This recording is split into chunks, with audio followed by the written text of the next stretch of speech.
Halo guys, selamat datang di channel Pajak Smart. Nah, kali ini spesial banget nih, karena saya kedatangan tamu yang beritanya ini lagi hot di mana-mana nih guys. Yaitu Bro Adam Denny. Makasih banyak nih bro, udah menyediakan waktu untuk ngobrol di YouTube Pajak Smart ini bro. Ya, sama-sama bro. Salam kenal juga ya. Ya, thank you, thank you. Ini channel masih pemula ya, masih masih unyu-unyu. Lah masih mending lah. Gue nggak punya channel sama sekali nih. Oh ya belum, bukan? Tapi kan media sosial udah gede bro. Oke, Siap, oke. siap, siap. Gimana, By the way, gimana? disclaimer dulu nih ya guys. Jadi kita ini nggak saling kenal. Jadi gue tidak mendukung salah satu pihak di dalam kasus ini nih. Nah, gue tahu kasus ini nih dari pemberitaan di YouTube-nya Bang Denny Sumargo waktu itu. Nah, jadi gue tertarik nih karena kasus ini tuh berhubungan dengan Undang-Undang ITE gitu. Karena gue sendiri kan cukup concern dengan undang-undang ini. Gue sendiri seorang content creator pemula gitu ya. Jadi gue mau jaga diri juga nih. Jangan sampai gue kepleset gitu loh.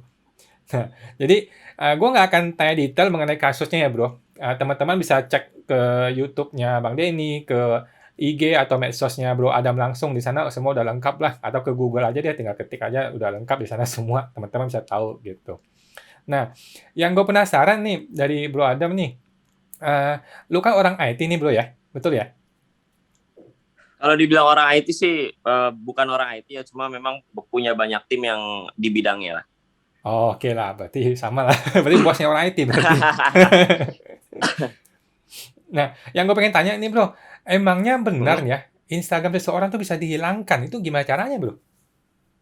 Kalau untuk menghilangkan Instagram seseorang, kalau dari dunia hacker sendiri sih sebenarnya bisa. Cuma memang prosesnya nggak seinstan itu. Dan jebol sana sininya kan kemungkinan juga banyak hal ya. Terutama Hmm, dari email pribadinya, email yang ada di Instagramnya sendiri itu perlu proses. Kemungkinan sih paling maksimal ya sih seminggu ya.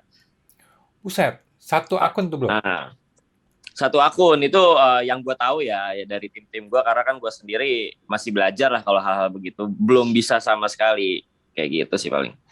Oh gitu, oke oke. Jadi memang ada caranya, cuman agak lama gitu ya bro ya? Iya, ada caranya dan nggak instan, dan itu bobolnya pun juga sistem keamanan Instagram apalagi email sekarang kan sudah memakai dua autentikasi faktor kan. Nah Hmm. itu juga mungkin ada kesulitan juga, dan ya nggak seinstan itu, lo nggak bisa 1 jam 5 menit itu nggak bisa itu. Oh, oke oke oke oke. Oke, nah waktu waktu lu ditelepon bro sama sama pihak sana gitu ya, yang ceritanya lu diomel-omelin dan sebagainya itu, lo tanya nggak sih Hah? bro, gimana dia bisa sampai nuduh lu sebagai pelaku hilangnya akun Instagram ini gitu loh? Pasti dia kan punya informasi atau data tertentu gitu, kenapa dia sampai bisa bisa nuduh lu gitu bro? Jadi gini, kenapa dia tiba-tiba bisa nuduh, karena gue waktu itu pernah bantuin istrinya. Oh, Istri yang oke. bersangkutan itu sering banget dihujat netizen memakai fake account, dan gue bantu dia buat ngebongkar siapa pemilik akun-akun fake itu. Oh gitu. Ya, Dan itu nggak dibayar tuh bro ya? Itu teman aja itu bro? Atau profesional? jasa sih sebenarnya ya, jasa buat makan-makan, ngopi-ngopi anak-anak aja sih kalau kayak begitu. Yang pasti kalau itu jasa, dan gue juga ada juga ya bantu cuma-cuma buat orang-orang yang membutuhkan karena sangat urgensinya tinggi sih. Oh, jadi dia menggunakan jasa lu untuk membantu dia ngeberesin itu dan Hmm. suaminya curiga bahwa dengan kemampuan lo itulah yang menyebabkan hilangnya akun Instagramnya dia gitu. Ya, dari situ indikasinya, makanya tiba-tiba nggak ada angin nggak ada hujan, akunnya hilang, gue juga nggak tahu posisinya, gue lagi soman waktu itu, tapi alhamdulillah negatif kan. Nah, di situ gue Hmm. dituduh kayak begitu, mungkin karena track record gue pernah ngebantuin istrinya juga kayaknya. Oh gitu ya. Oke oke oke. Oke. Nah, tapi kan dia sudah minta maaf nih, Bro ya. Dia udah minta maaf sekarang Hmm. kan, waktu itu ya. Nah, artinya berarti dia sudah mengakui bahwa tuduhannya itu salah gitu ya, bahwa sudah clear mengenai kasus IG ini gitu, Bro? Ya, kalau untuk masalah kasus IG sudah clear, yang bersangkutan juga sudah meminta maaf. Cuma kan kita pembahasan awal kenapa tiba-tiba saya ditelepon, karena saya rajin berkomentar. Gue berkomentar waktu itu untuk menanyakan data seputar endorsement COVID itu ada atau tidak. Oh gitu, oke. Jadi Ya, ini masalahnya lu cukup concern dengan berita ini gitu ya? ya betul, sangat concern karena memang kalau misalnya tidak ada data yang bisa membuktikan, ini akan menjadi penyebaran hoax yang sangat fatal. Oke oke oke oke. Jadi yang lu laporkan itu kasus penyebaran hoax-nya atau tindakan dia yang itu Bro, yang tindakan verbal kekerasan itu atau gimana? Kalau kemarin laporan yang gue laporin itu tentang pengancamannya. Tentang pengancamannya ya. Tentang Oke. pengancamannya. Kalau misalnya untuk endorsement COVID itu nanti dulu lah. Yang fokusnya masalah pribadi ya dulu karena memang ketika meminta maaf dia masih seperti itu gitu. Oke, oke, oke, Bro. Nah, ini kasus kan masih berlanjut nih ya, bahkan sampai kalau nggak salah semalam masih dipanggil gitu ya. Ya. Apa yang lu kejar sih, Bro, dari kasus ini, Bro? Apakah lu pengen mengejar permintaan maaf secara secara official atau lu pengen lanjutkan ini proses pidana sampai betul-betul selesai gitu, Bro? Jadi begini sebelum gue melaju untuk melaporkan yang bersangkutan ini ke pihak kepolisian, gue sudah membuka pintu mediasi dan memberi satu syarat. Nggak Mhm, neko-neko ya, kita nggak minta apa-apa. Gue sama tim lawyer gue cuma berdiskusi dan gue memutuskan untuk meminta yang bersangkutan itu membuat video mhm, permintaan maaf ke gue dan ke publik. Permintaan maaf ke gue itu tertuju kepada ancaman, untuk permintaan ke publik itu tertuju kepada isu endorsement COVID. oke. Nah, tapi yang bersangkutan tidak bersedia dan yang bersangkutan malah mengajak saya untuk tanding di hukum dan merendahkan untuk kedua kalinya by phone waktu Hmm, itu. oke, Maka dari oke. itu untuk saat ini ya gue nggak membuka pintu damai, tidak membuka pintu komunikasi dan tidak membuka permintaan maaf lagi untuk yang bersangkutan. Maju-maju terus biar pihak kepolisian aja yang memproses semua ini. Oke lah, oke lah. Jadi kasus ini, sementara kita, biarkan kepolisian bekerja gitu ya, Bro, ya? Ya betul. Jadi gini Bro Adam, ini kan lu kan sangat intens ya dalam memproses kasus ini di kepolisian. Hmm. Boleh gue tahu nggak sih apa yang penting buat lu Bro? Jadi apa edukasi atau pesan yang mungkin lu pengen sampaikan gitu ke masyarakat sehubungan dengan kasus ini gitu Bro?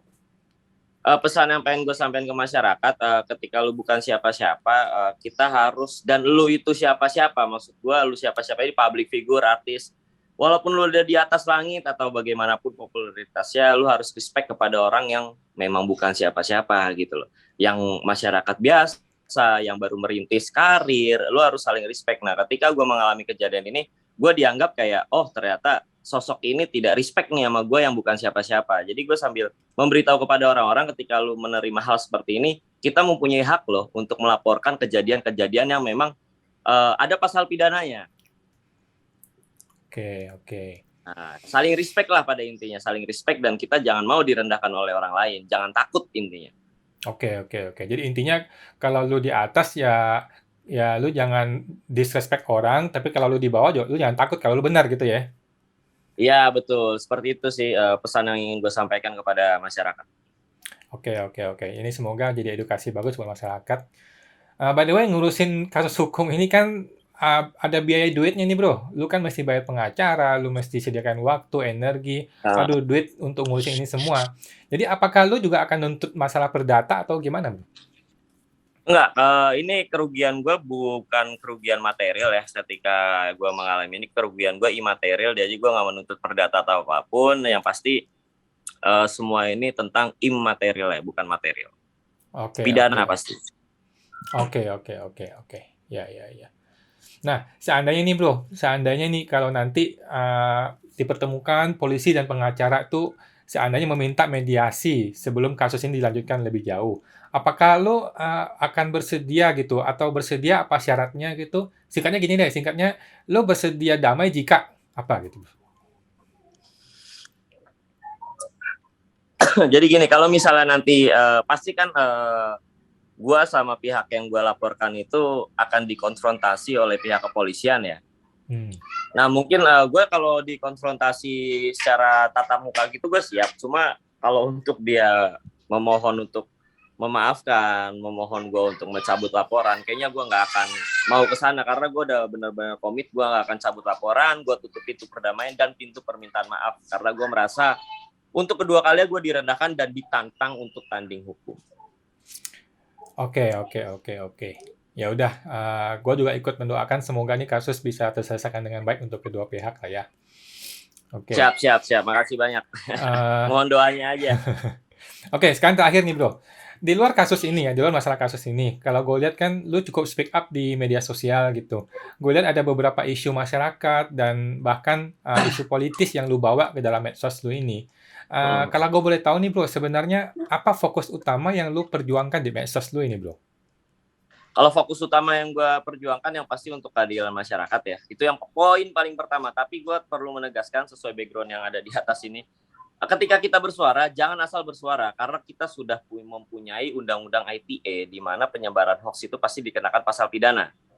Jadi siapapun berhak bersuara, lu tidak punya follower, lu berhak bersuara, tapi harus sertakan data dan fakta agar isu yang lu bawa ini tidak menjadi penyebaran hoax di kalangan masyarakat dan lu tidak terkena pidana apapun.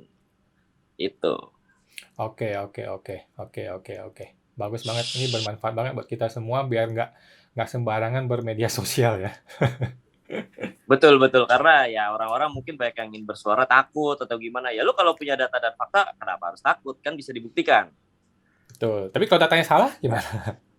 Kalau data yang salah ya berarti itu penyebaran hoax. Mending diteliti dulu, dianalisis dulu, ditelaah datanya seperti apa, ilmiahnya, kajiannya barulah bersuara. Kalau memang tidak mau dianggap penyebaran hoax, jangan sebut nama dan merek. Karena itu bisa berbahaya sekali. Oke. Ya. Oke, gua rasa itu ya guys. Semoga Bro Adam dan permasalahan hukumnya ini bisa diselesaikan dengan baik ya. Buat teman-teman ingat selalu bijaksana dalam mengelola media sosial ya guys. Selalu jaga ucapan dan tindakan lo, jangan sampai salah bertindak gitu. Betul, wajib itu. Oke, gua rasa itu aja Bro Adam. Terima kasih banget nih udah mau ada di channel ini. Thank you banget ya. Sama-sama bro, respect. Oke, thank you bro. Semangat bikin kontennya ya. Ya, thank you bro. See you. Thank you.